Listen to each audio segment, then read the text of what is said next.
Today on Man Buns and Jesus, we tell you who to vote for.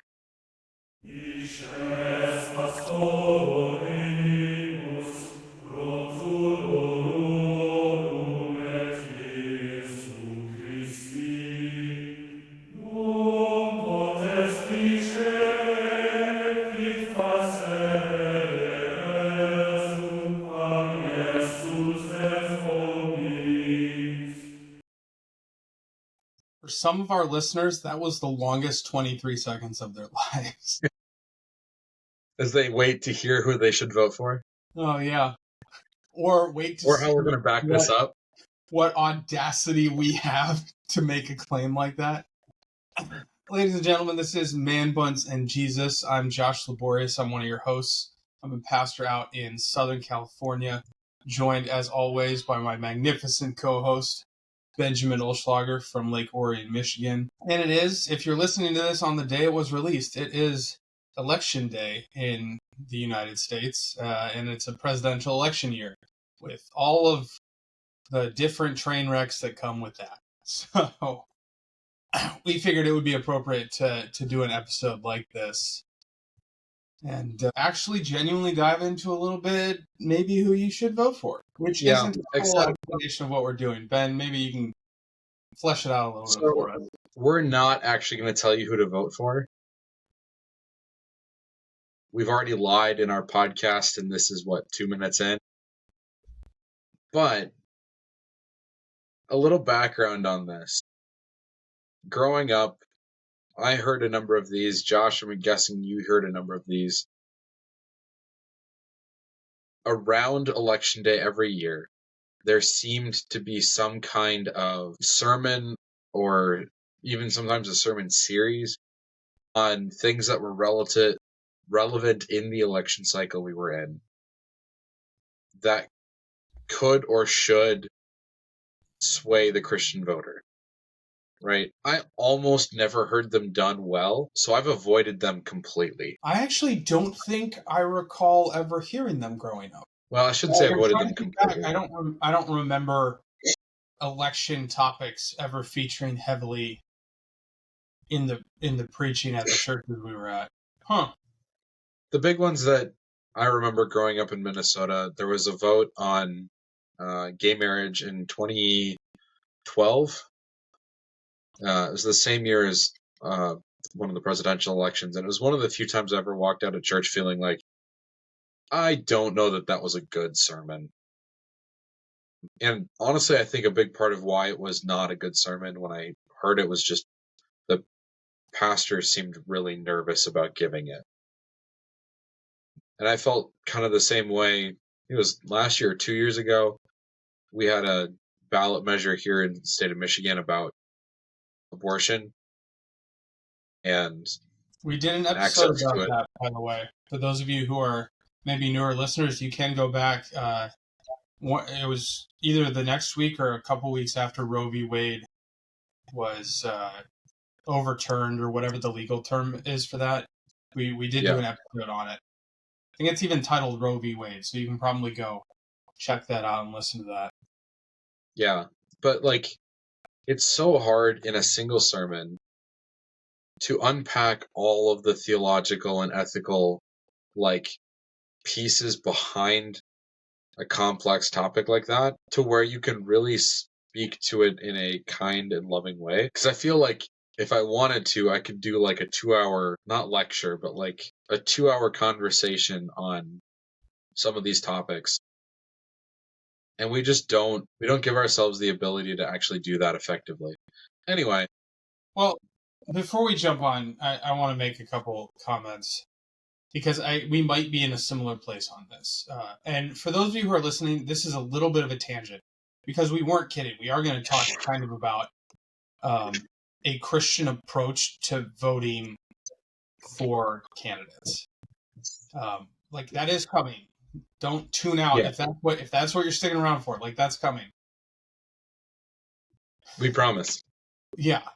We will not stop until we get there. It might be a long podcast, but we will. Quit delaying, Josh. Get to the point.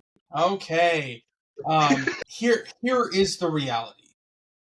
There are a lot of political topics that the church does have something to say about it, and that your pastor should be preaching and teaching about.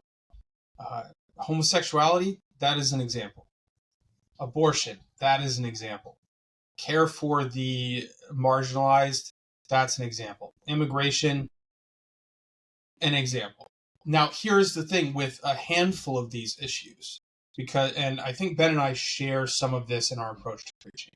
Okay, the first thing is when you are preaching, while one of the objectives is educational, it is also like your responsibility as a preacher is to speak into the lives of the people that are in front of you. Okay, and if no one in your congregation is struggling with their sexuality, or if even one or two people are maybe struggling with their sexuality, that is not a sermon topic because that is not something that your congregation is actually grappling with. Okay? And then the other thing, and this is something Ben brought up, is a lot of times these topics require more than 15 minutes, 20 minutes, if you're really brave, 30 minutes. Like, you can only preach for so long before people start falling asleep in the pews.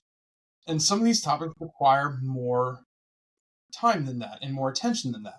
So there is, like, at the same time, we as pastors and we as the church should be talking about these. Just because they are quote unquote political issues does not mean they should be off limits. But at the same time, the sermon is not always the best place to deal with them. And a Bible class can a lot be better. And here's also an underlying thing, is I am uncomfortable. I'm not saying they're wrong. I'm just saying I personally am uncomfortable with sermons that I have kind of picked the topic because I feel like I want to talk about something. And I think politics is maybe the worst, like, oh, political season, I need to make sure that this message gets out. Because even if it's from a totally innocent place and you're like, this is something people are dealing with, it can come across very easily as pastor is stumping for this politician. And that is not an impression that I am willing to give out. This is one of the reasons, and for those of you who have kind of know me, this almost seems a little bit counter to a lot of my approach to ministry. I am a lectionary guy. Now, granted, I'm a lectionary that I built guy. I'm not I made my own lectionary, but I follow a lectionary because then it's not, pastor thought this was important to talk about. It is, this was our text for today. This is what is in front of us, and this is what we're going to look through. Okay? And I kind of like that it, to some degree, takes me out of the equation. And I think some of those opinions are ones that Ben and I share as far as, and like, don't get me wrong, there are pastors who have different approaches to preaching, and a lot of them are fine, right? If you're a topical preacher, that's great for you. I'm like, no problem. If you have 45-minute educational sermons and you feel like you can actually tackle one of these topics well in a sermon, more power to you. I hope you're right. I hope you're not just having an overinflated sense of your own abilities. Now, the one where, yeah, actually, I'll leave it there. So, yeah, I just wanted to throw that out there before we move on, because those are some things when we start talking about topics like that. Like, some of you might be listening to this and really uncomfortable that your pastors are about to talk about politics. Too bad. We're going to do it anyway. And it is something you should listen to. I think this is worth your time. Yeah. And the sneaky part is we're actually going to talk about theology, and it just happens to line up with some political stuff. Because here's the other kicker.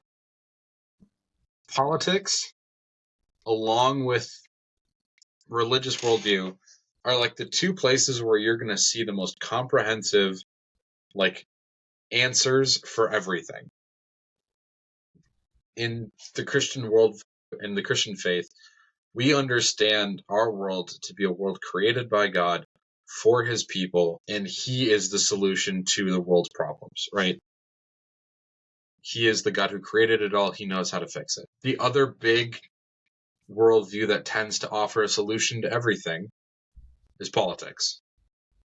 Because if there's a problem in the world, politicians are probably getting blamed for it, so they find the need to come up with a solution for it, and then they act like they know everything and know how to fix it. I think I might put a link in the show notes to a video of a song by Tim Hawkins about that. Yeah? Titled "The Government Can." Yep, I've seen that one. Anyway, High quality video. it is a high quality video. I will stump for that one. But yeah, Josh, you and I are on the same page for a lot of these things, and I almost kind of think that it's great when a church, like barely if ever, kind of notes that it's election season, because the reality of the church is that God is so much bigger that like it's okay for us to act like that from time to time. Not talking about a lot of politics during election season is one way that we can maybe do that. So we're here to talk about politics now that I've said maybe we shouldn't talk about politics. But we're also talking theology. And the thing that Josh and I really want to do today is not to tell you specifically who to vote for, but to talk about how Christians can arrive at a bunch of different thought processes. Because the reality is, as Christians, we can all be given the same information. And because of our backgrounds, because of the ways that we process things, because of the different longings that God puts in our hearts to care for different aspects of the world that He created, we can be driven in different directions in terms of what we think is important enough to inspire our choices at the ballot box. And so we've got 4 different categories that we're going to work through today.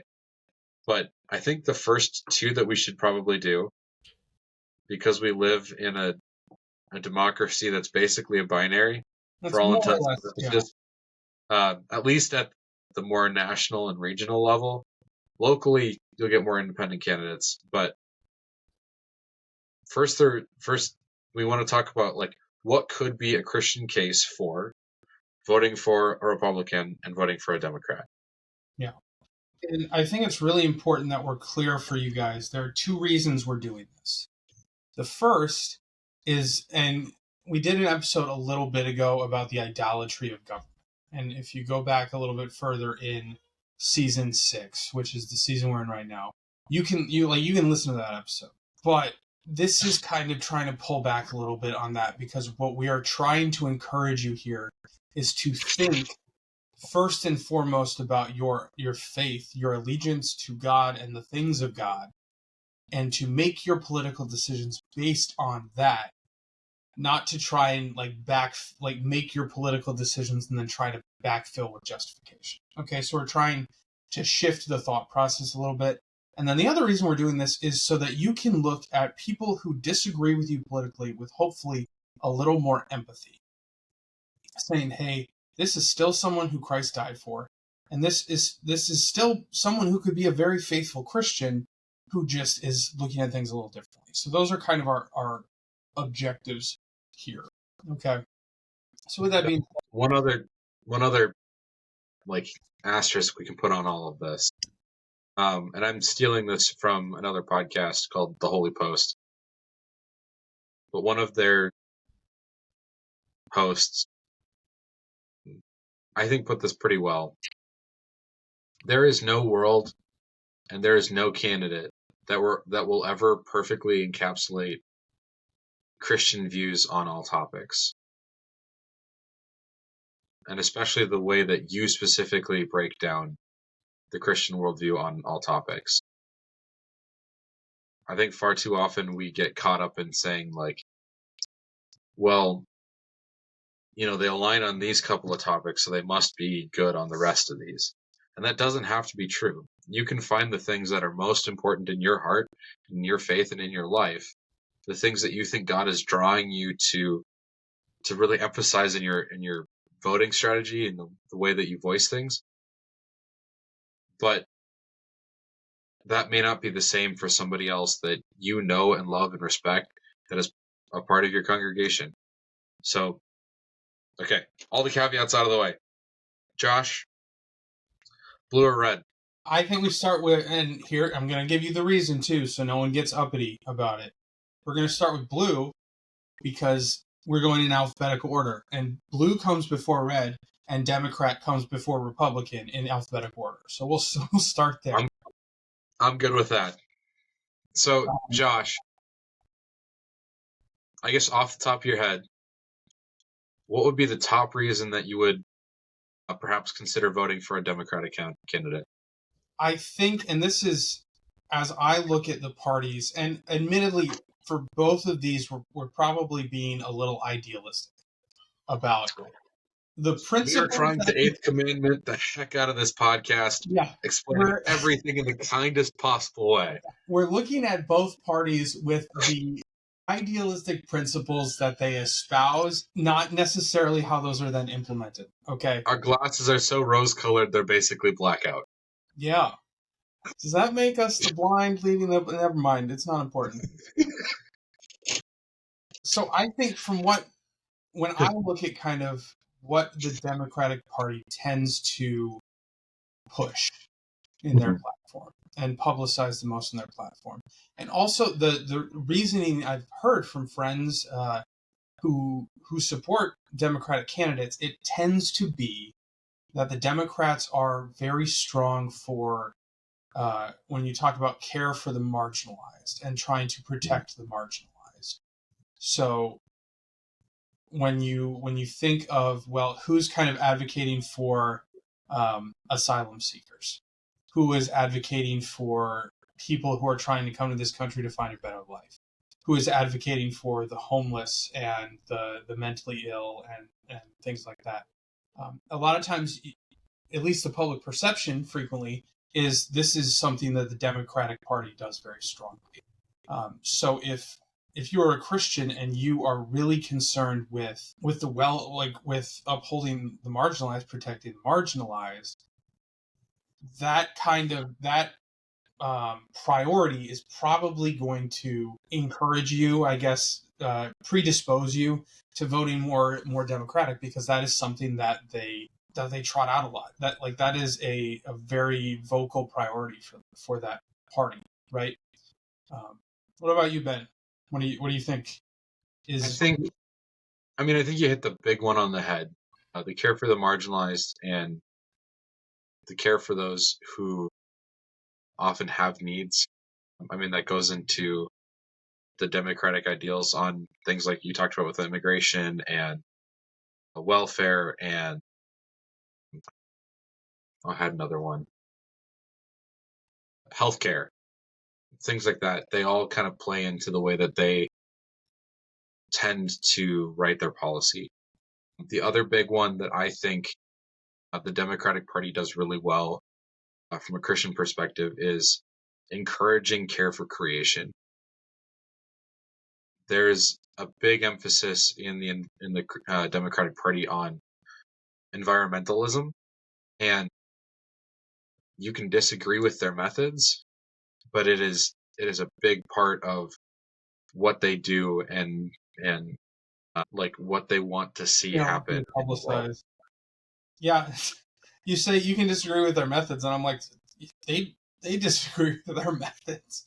I I mean, remember yeah, that's true. there was a pipeline project that got canceled because it was kind of like an oil pipeline. It was perceived as very anti-environmental, and then a bunch of environmentalist groups are like, "Wait a second, we wanted this because it's reducing like trucking and stuff like that."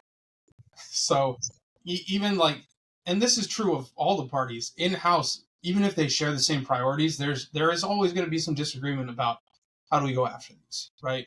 I Yeah, actually had another one, and this one I'm not entirely convinced of this one myself, if this is a good point or not. So sure. Ben could maybe speak some wisdom here, and you, as always, listening to this podcast, you are free to disagree with us. That is your prerogative. Because the Democrats do tend to push higher taxes on higher income brackets. That's something and corporations, right? That's Mhm. something that they tend to push. And if you paint that in the right light, right? We said we're putting the best construction on everything. They are working against greed.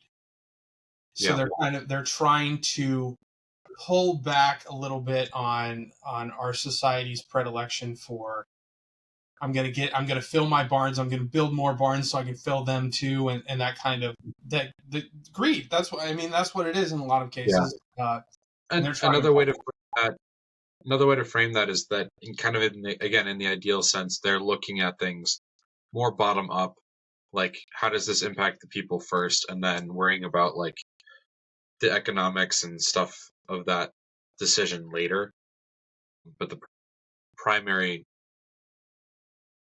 emphasis being on the people. Yeah. So these are some reasons that I think are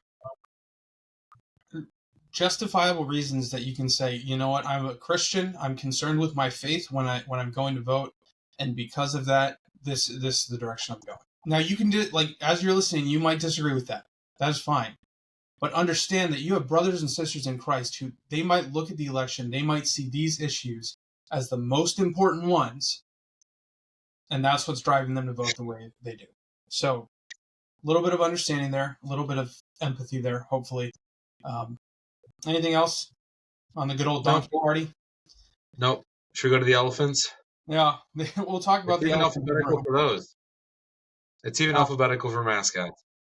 Do you want me to go first? Go for it. We'll switch it up. So, I mean, this is the obvious one. Every time. Yeah, I'll take the obvious one first. The obvious one for the Republican Party tends to be life issues. They historically have been much stronger on life issues. You might want to just, what do you mean by life issues? So things like abortion, euthanasia, like the general, like, upholding the sanctity of a life from conception through death. The Republican Party has tended to be the party that more strongly upholds those values. You can quibble on some of the pieces of that and, question whether things like welfare are also a life issue. And then, that complicates the discussion. But certainly on things like abortion and euthanasia, that's Republican bread and butter. They are very firm on that for the most part. It's softened somewhat recently, but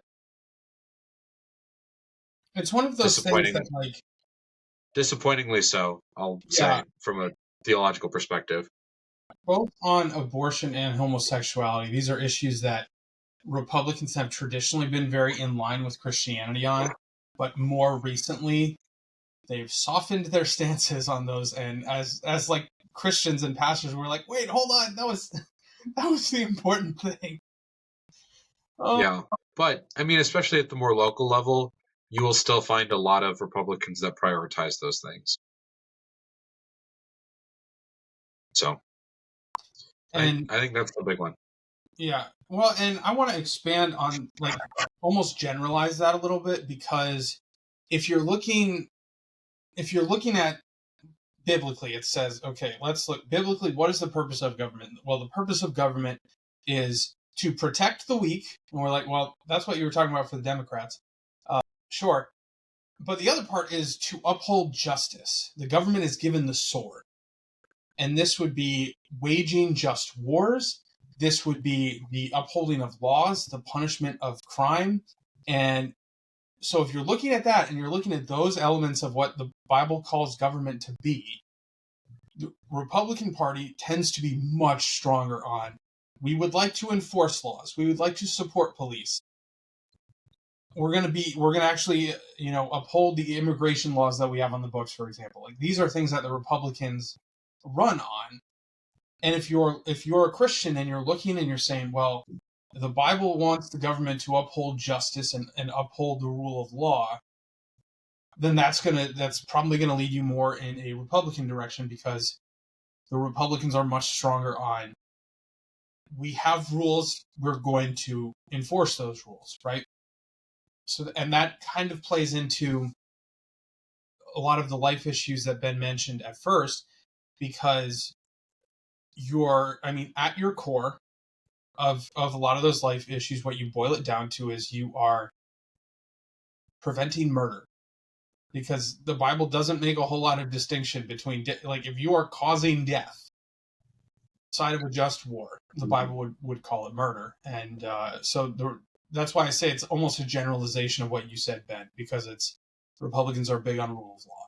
And this is something I want to throw out there, because I'm sure, like, if you find yourself more often voting Republican and you're listening to this, you're probably screaming at your phones or whatever you're listening on for us to say something like this. The Republicans tend to be perceived, and I use that word very intentionally, as being more on the side of Christianity in the quote-unquote culture war.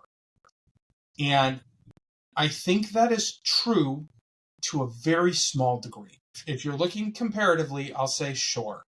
But the reality is, when I look at the government on a national level, and Ben's right when he brings up on a local level, it tends to be different, right? When I look at the government on a national level, the culture that I want to see, like when I'm a pastor and I'm trying to lead people to have a culture that reflects what we're called to, that is not a culture I see being really supported by either part of the government. Do they have parts of it? Like, is supporting the marginalized part of the culture that I would want, that should be a Christian culture? Yes. Is protecting lives and upholding justice part of what should be Christian culture? Sure. But there's so much else to it. There's so much else to being a disciple that neither party is invested in uplifting and ship. So I want to throw it out there. You can make the argument Republicans are more on the Christian side of the quote unquote culture wars, which is a whole separate podcast. But I'll say that's like, okay, that's a soft reason. That's a softer reason. But we'll throw it out there because it's a reason. It's just a soft one, I think. Yeah. And honestly, if you're viewing this through the lens of culture war, you might have other problems to deal with. Yeah. We should look at Niebuhr in one of our one-offs. We should circle back. We should talk. For those of you who don't know, Richard Niebuhr, I think, he wrote a book called Reinhardt. No, he wrote Christ and Culture, and he talked about 5 different ways that Christians perceive. Yeah, I thought his name was Reinhardt. Reinhardt Niebuhr? I'm looking it up. Richard Niebuhr was his name. There's also a Reinhold. Is that a new one? It was originally published in 1951. Okay. No, there's different. Okay. We're thinking of 2 different Niebuhrs. In any case, we should, because he outlines 5 different approaches that Christians can have when they're approaching culture. And of course, when we study this at seminary, because we're Lutherans and we love to pretend we're super special, I remember the professor saying, yeah, he outlines these 5, but we don't quite fit in any of them. And I'm like, okay, you're splitting hairs here. We kind of fit into them, but we'll come back and we'll talk about that. Yeah. Ben's right. The culture war idea is something. There are better ways we can think about that kind of stuff. Yeah. So another one that comes to mind for me is that the Republican Party tends to be more conscious of how the government interacts with the church and how laws could impact the church. So, for example, we have as a denomination, we have a lobbyist who meets with politicians and gives counsel on how we think certain laws and policies will impact the life of our church body. And I don't think it's necessarily a bad thing that we do that. And honestly, Peltz is, I think, the current guy, right? Or is he the previous guy? I have no idea. Anyway, I heard the pastor who was in that post a couple of years ago, I don't know if he's still there, speak at a conference, and he was talking about how he was finding purchase on a lot of things with both parties. But in general, when it comes to how laws impact the life of church bodies, Republicans tend to be more conscious of that from the beginning, where for Democrats it's just not as much a part of their thought process. Yeah. So that is a plus to the Republican Party. Well, and a little side note on that, I also, and again, this is best construction because you can read into it different ways, but I tend to hear a lot more, because Ben talked about the Democratic Party focuses on the grassroots, I guess would be a way to phrase it, and then kind of deals with how does this impact the whole system later. Whereas on the other side, the Republican Party seems to say, okay, we're going to look at the system, and when we make decisions, how is this going to impact the system as a whole? And that's where you get the, we can't tax the rich because then you're de-incentivizing people to be hyper successful. So you can say, well, the Republicans are thinking for the long-term good of people. Like when you have the welfare discussion, sometimes they'll say, we're helping them now, but are we doing more harm to them long-term? So that can be kind of a consideration. If you're looking at it from a Christian perspective, you say, well, these people, they're looking for the ultimate good more than just the individual good. And it's like, again, it's a question of priorities. And to bring a close to this, unless, I can let you go, Ben. Sorry. Well, I was just going to say, like, a way to think about this is what's the descriptor that often gets put on Republican policy? It's conservative, right? What are they trying to conserve? Systems and institutions that have formed and shaped this country to this point. And so they're always going to be looking with a much more top-down and long-term view than someone who's looking at things from a more like immediate perspective. Before we change anything, let's make 100% sure we want to change it. Yeah, it's honestly like, and I'm not saying this because that's the party you should vote for, but it's a very Lutheran way of thinking. Yes, because before you change a light bulb in a Lutheran church, you have to consult 20 people to make sure we really want to fix this light bulb. Yes. And I think this is, like, it's very culturally Lutheran. It doesn't necessarily mean it's theologically Lutheran. Right. But it's very culturally Lutheran. Yeah. So all of this being said, if you're thinking, I'm a Christian, my faith is really important to me, and especially I see that God has called the government to be just and to think long term about the good of God's creation and God's people, especially, and that might lead you to vote Republican. And if you're looking at your brothers and sisters who vote Republican and you think, how can they do that? These are some of the reasons that they do that. Okay, and what I would love to point out for all of you guys listening is if you look at these two parties, and instead of looking at them as antagonistic, and I know they are antagonistic to each other, you will hear everywhere, it's the most divided we've ever been. If we start to shift that attitude a little bit, and we say, look at how complementary these two parties can be, where the Republicans are the ones that say, wait, let's think about it, while the Democrats are like, here's an issue, we need to deal with it. And you find this place where you have these two voices, and if your attitude is, let's work as a team instead of, I have to win, I think we can get to a much more faithful place by, like, and this is an example for me, if someone were to have the audacity to run president, vice president, where the president was Republican, Democrat, and then the vice president was Democrat or Republican, and it was a mixed party ticket, they would have my vote. I almost guarantee it. Unless they were like literally the spawn of Satan, they would have my vote. Okay, if they came up and they had devil horns, I'd be like, wait a second, I'm suspicious here. But because I think if you look at these as complementary, we say, as Christians, we're like, this is what we need, because there are parts from the Democratic Party's platform and their ideology that it's like, this is in line with Christianity.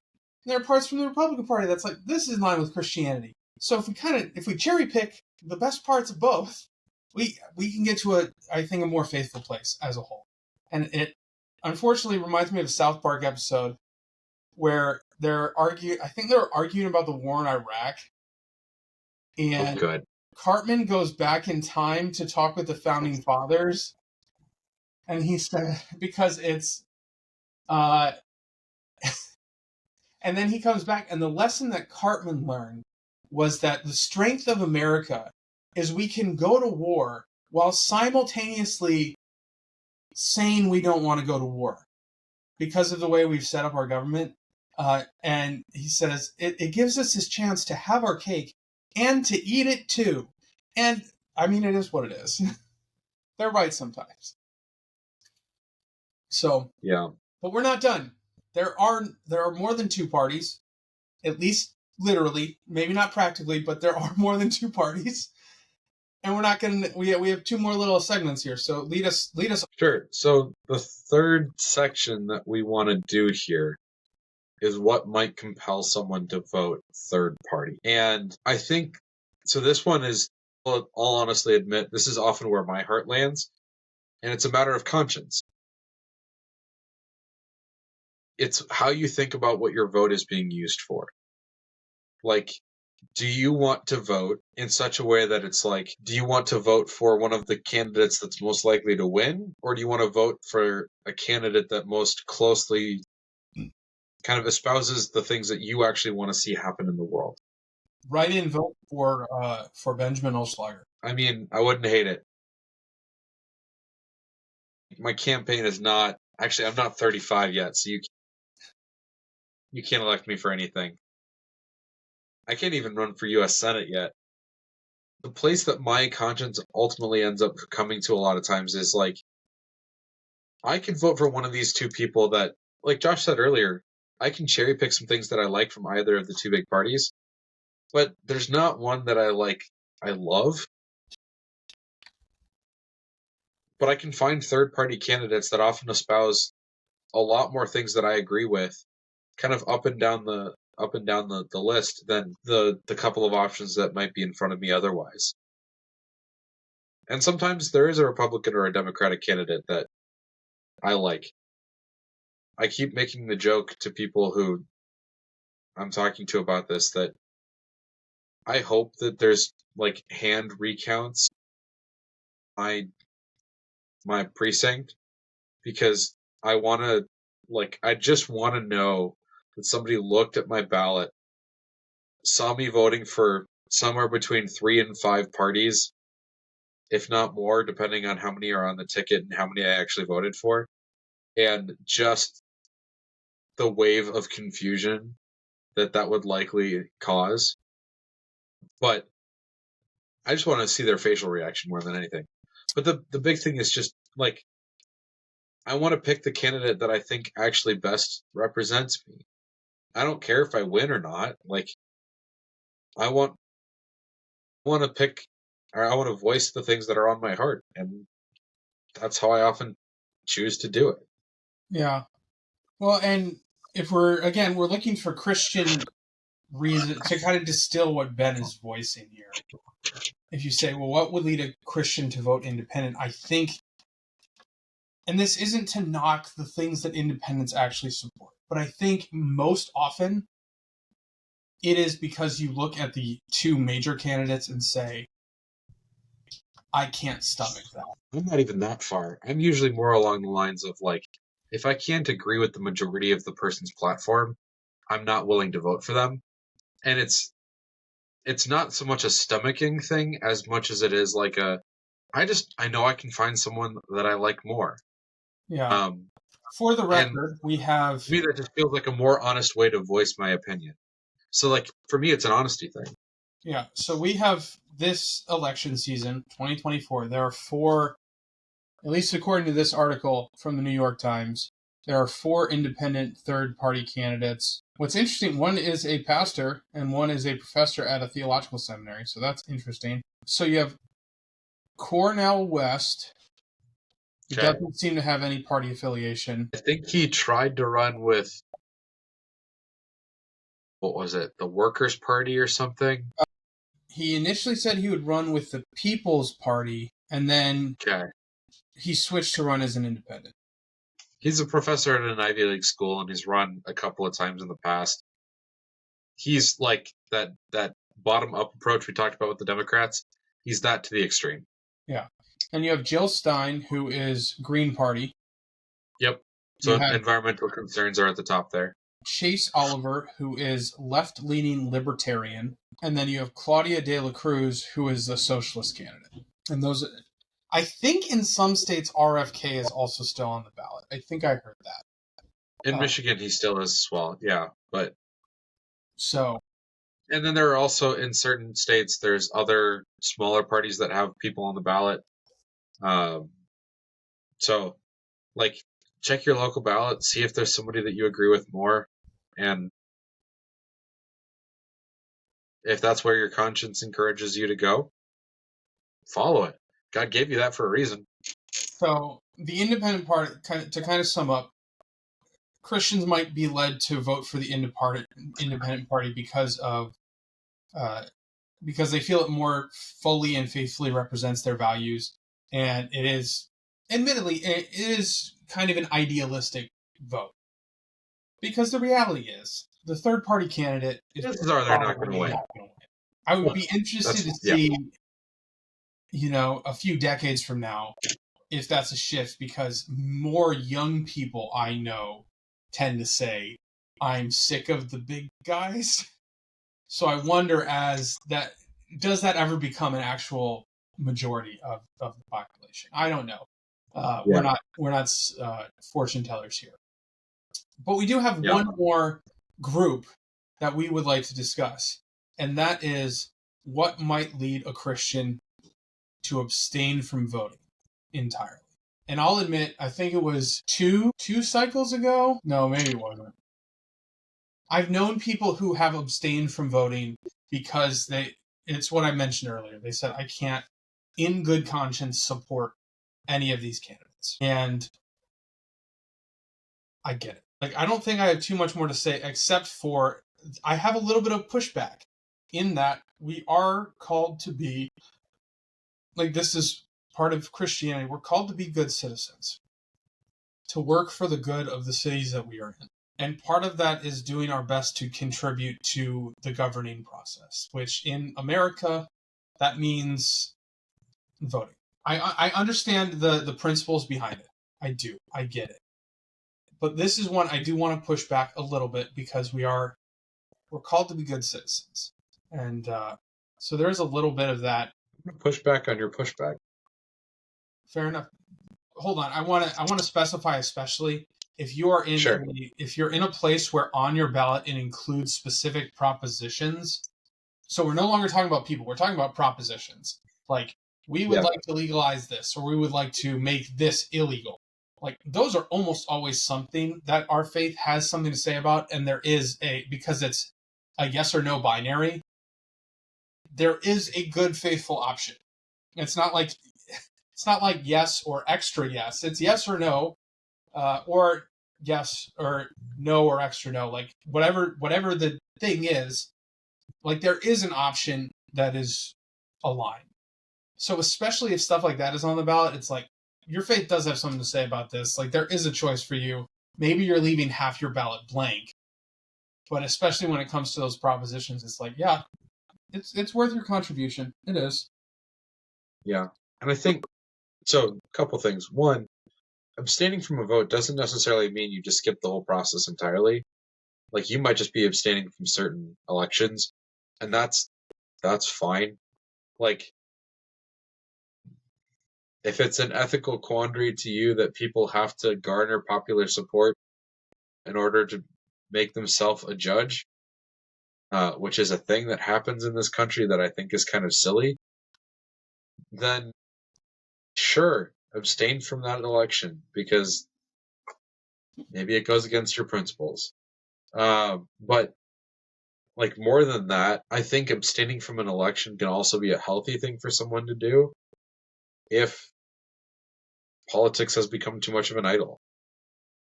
That's an excellent point. And in our day and age, I don't know that there is a bigger idol currently than politics. And if you find yourself in a world where, like, you can't imagine the other team, I'm using massive air quotes for those of you who are listening to this, the other team winning. Yeah, if your greatest fear is the other guy getting elected, that's consider abstaining, and you shouldn't do that. Yeah, and you might, like, maybe as a way to work through that is consider abstaining. Let God be God and know that He's in control of the situation no matter what may come. And you say, I'm going to step back a little bit here.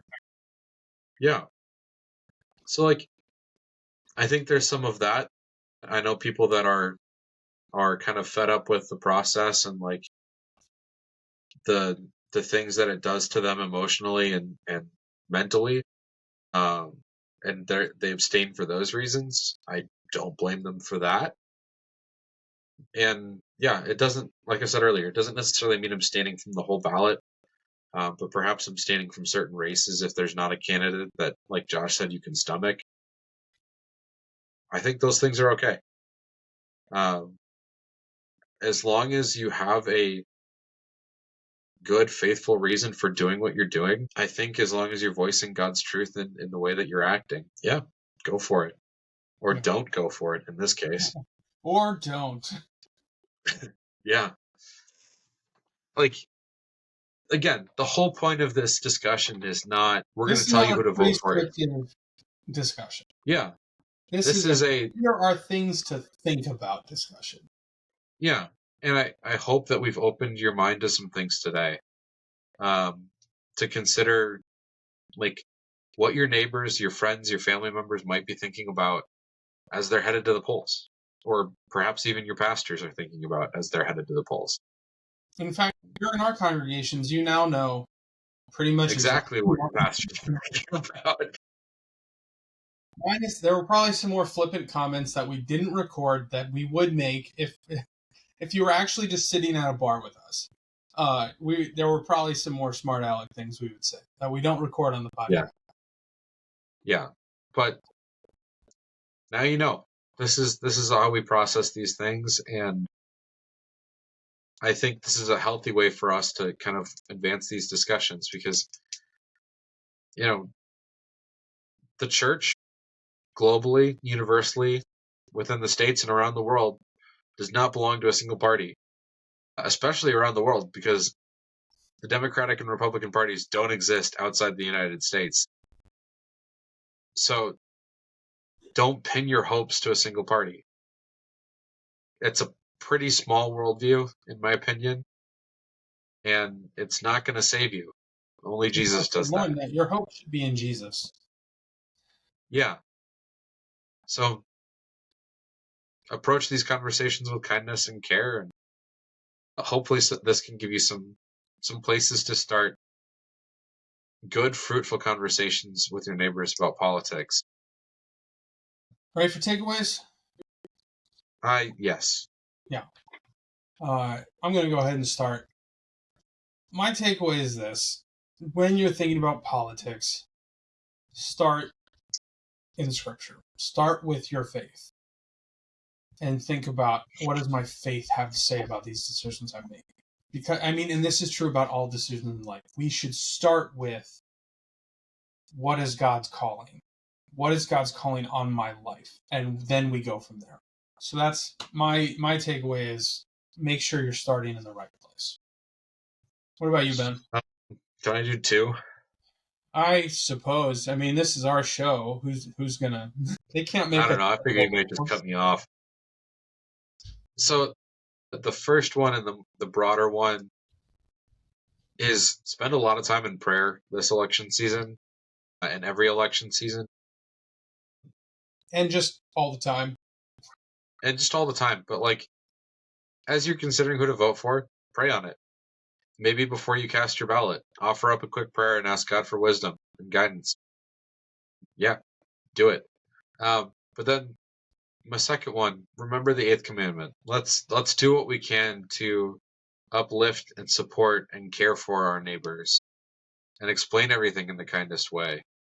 And episode 1, don't be a jerk.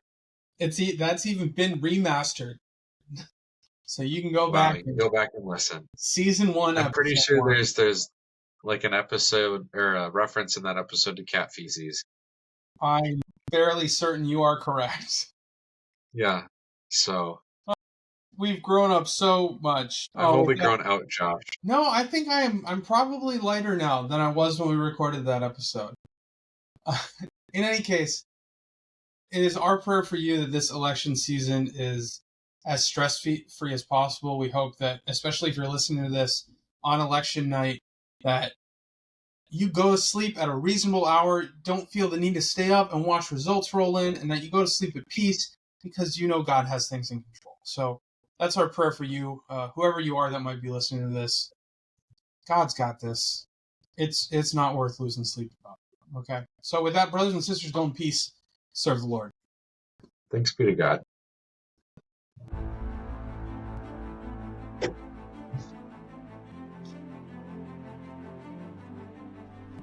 This has been a presentation of Man Buns and Jesus. bringing you into conversations to deepen your faith and your understanding.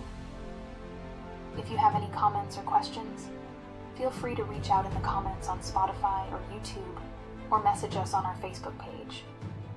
Before you leave, make sure to rate the podcast, subscribe to keep up to date on new content, and share with a friend.